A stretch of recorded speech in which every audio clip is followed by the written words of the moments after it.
Well, last year they had Reed and they had Humphreys the last 2 years. And Humphreys, Reed had a big game, but I think Humphreys had a big game against us maybe when they played here also.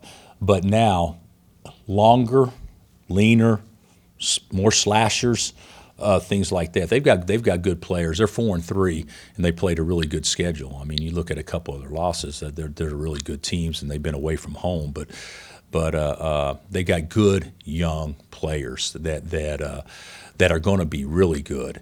They're young. They just got some young guys out there competing, and of course you're going to go through ups and downs when that's the case. But if you look at the most amazing stat with them, I think opponents have made 25 threes against them for the year. So that's they played 7 games, so that's 3.5, right at 3.5 a game. Think about that. So they're getting out and they're guarding the arc, and with their length they can do that. So and that's been a big part of our offense. So I'd say that's something that's pretty impressive.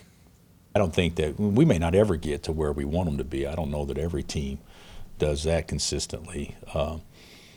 But I don't think that this has been a very good practice team, especially of late. I thought early in our practice sessions that this team liked to practice. They had energy and things like that. And I think this week we kind of become, even last week, maybe just not playing with the passion or the energy in practice. And we don't practice long. That's the thing. I used to practice long. Ex-players would say, "Coach, we went 3 hours every day till Christmas or whatever," and now we very rarely go over 2 ever. I mean, very rarely. I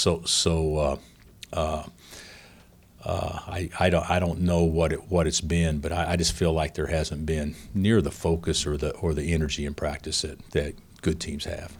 Is that a thing where one guy can kind of step up and set the pace for everyone else? I actually think last week I thought that was our problem. This week I don't think it is. I think we've had some guys step up, and sometimes you can. The thing about it is with athletics is you can try hard and still look like crap. And there's definitely a difference between competing and trying hard. Anybody can try hard. You shouldn't get a ribbon for that. But that's the baseline, as far as just try hard. But competing is focus and concentration and, listening. And, I mean, there's a lot of other intangibles go into competing, and I don't think we've been very good at that in practice of late. But you look at us against Tennessee with one-day scout and a 30-minute practice, that's about as good at carrying out a defensive game plan as we could possibly do. So, I know we got it in us. I just don't think the focus has been quite as good as what it should be. Whatever you might want to call it, second chance or whatever. Yeah, I don't know if that's the correct term. I don't know what it would be.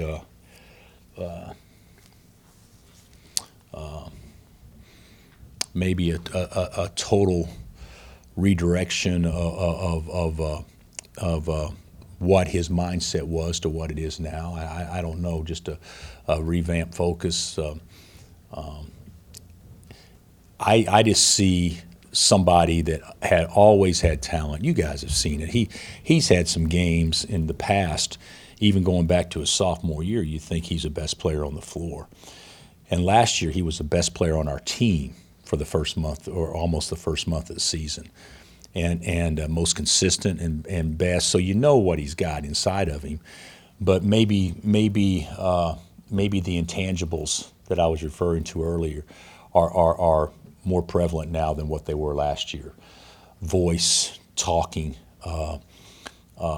He knows that it's his show now compared to the past where he knew it was, Devontae's or Svi's or Malik's, or even going the year before that, Josh's or Landon's or Frank's. I mean, so he knows now that this is more his deal, and I just think there's an energized focus that he has, maybe in large part due to that.